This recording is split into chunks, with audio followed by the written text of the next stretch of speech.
Charlie Kirk's assassination has sharpened the debate over whether the justice system itself is fueling violence against conservatives. Tens of thousands gathered in a memorial in Glendale where politics and religion merged in a show of movement solidarity. Alex Marlow, editor-in-chief at Breitbart, argues in his new book, Breaking the Law, that prosecutions of Donald Trump and his allies are examples of lawfare, the weaponization of courts to crush political opponents. Marlow has warned that using indictments as political tools erodes faith in equal justice and radicalizes the culture.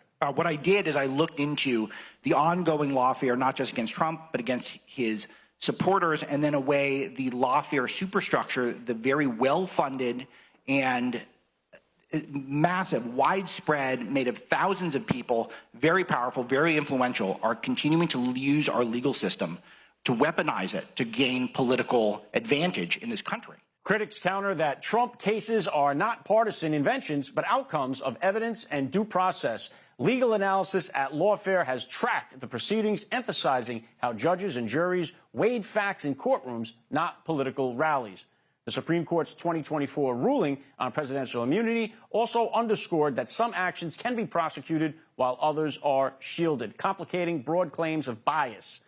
Another layer is how law firms themselves are adjusting. Reports shows that high-profile firms are retreating from politically sensitive pro bono work, fearing backlash. A sign that even the legal profession now signals politics through its case choices. We're now joined by Breitbart News editor-in-chief Alex Marlow. Yeah, Alex, you know, one of the things is here, too, is they say, like, oh, it's the same thing that Trump did to them that he's now doing the other way around. They say it's like the same thing. But what they did to Trump was they made up these cases to go after their political opponent, where right here we have clear evidence that there was something in trouble. So is this a double standard here? How do you see this? Hypocrisy? Which way do you see it play out? Yeah, you nailed it. This is the essence of what Breaking the Law is all about. And Breaking the Law, I cover a lot of the history of lawfare and its cousin, judicial activism, which sort of was the precursor to it, and where things I believe are going to go from here if this continues and we don't put a stop to it. But the essence of the book is I have 6 case studies. It's really 5 because there were 2 Jack Smith cases, but I look at the 6 major cases against President Trump, and there's a commonality in all of them, and that they all use novel legal theory.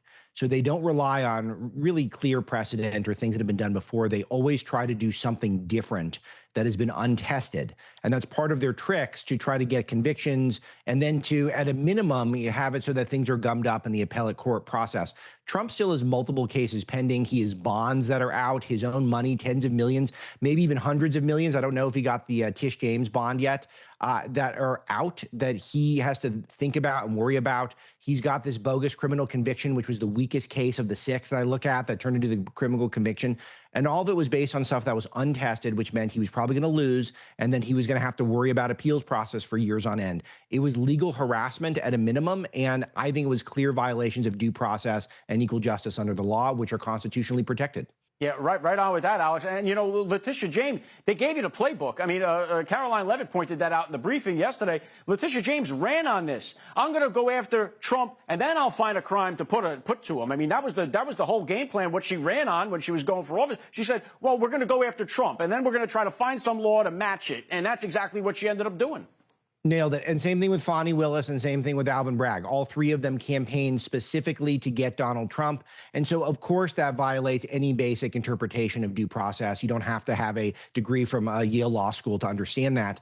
And yet those cases were allowed to proceed, and 2 of the 3 ended up in negative outcomes for Donald Trump.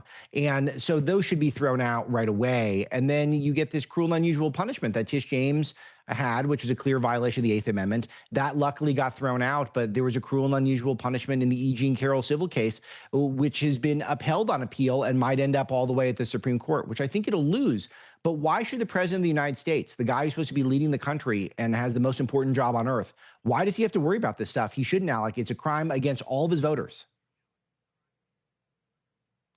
You're right, and it's dangerous, too, what they're doing. So you got Breaking the Law, the new book that you got out. Do you cover here, like, the weaponization of law and how this creates the cultural climate that can spill into violence like what we've been seeing?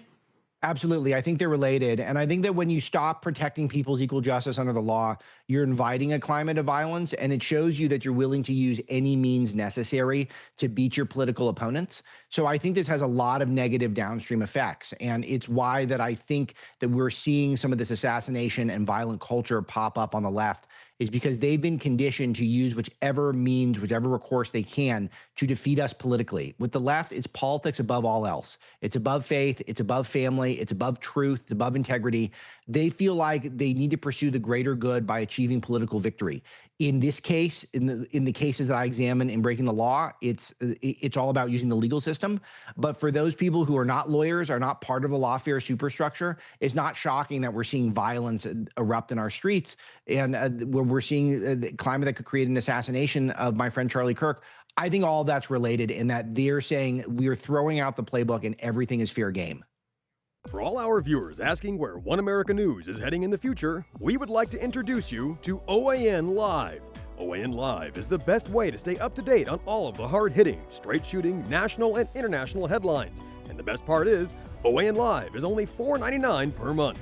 All the credible, honest, unbiased reporting One America News offers at a fraction of the cost of cable.